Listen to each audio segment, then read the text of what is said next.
Bank क्या लौड़े, क्या English English English लगा रखा है बे। 4 साल का था मैं जब मेरे पापा जबलपुर में किसी हलवाई के यहां काम करते थे। खुद तो कभी स्कूल गए नहीं, इसलिए अपनी गांड घिस घिस के मुझको स्कूल में भर्ती करवाया। अब कहने के लिए तो वो इंग्लिश मीडियम स्कूल था, लेकिन साले हमारे टीचर लोग खुद हिंदी में बात करते थे। हमारे स्कूल के लड़के एक दूसरे से यो व्हाट्स अप डो ऐसे बात नहीं करते हैं। क्या भौंक रहा है तेरा लंडा आज कर रहे हैं, ऐसे गले मिलते हैं।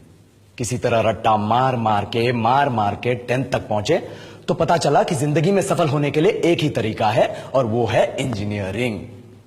सब यही कहते थे, माँ बाप, टीचर लोग, गली का वॉचमैन भी हमसे पूछता था, और भैया कैसी चल रही है आपकी तैयारी, भग बेंचो तुमको क्या करना है।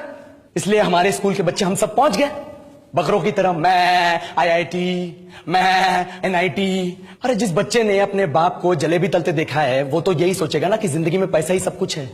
I did not choose this engineering life, sir, and neither did this engineering life choose me. It was shoved down my throat by my teachers while my hands were tied to my back by my friends and my parents watched in silence. और English सुनेगा तो मादरचोद तो सुन।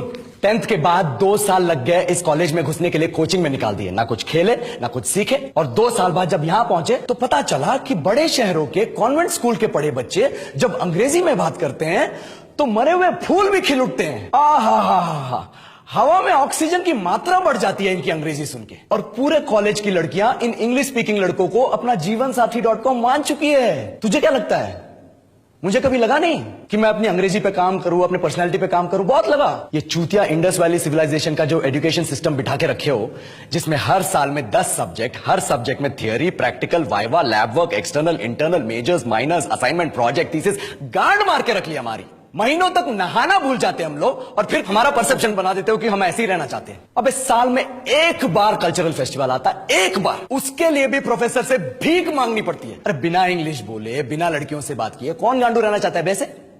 पर time कहां है कुछ सीखने के लिए, लगे पड़े हैं कोडिंग सीखने, 3 लैंग्वेज सीख रहे हैं अलग अलग इंग्लिश छोड़ के। लेकिन जब प्लेसमेंट्स की बात आई तो सबको एप्टीट्यूड चाहिए, पर्सनैलिटी चाहिए, इंग्लिश स्पीकिंग चाहिए। It is not that we can not speak English, sir, we are just very conscious of our diction and our pronunciation and we are not confident to speak in front of anyone else. If the curriculum was a little bit diverse, if the engineering colleges in our country focused on our all round development instead of functioning like a goddamn factory that is just mass producing robots by killing their dreams and handing out degrees, I would not be sitting here in this pointless HR interview, the likes of which exist only in our country.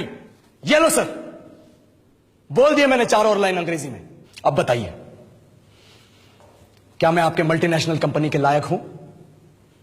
Do I have the potential to be a slave of your esteemed organization?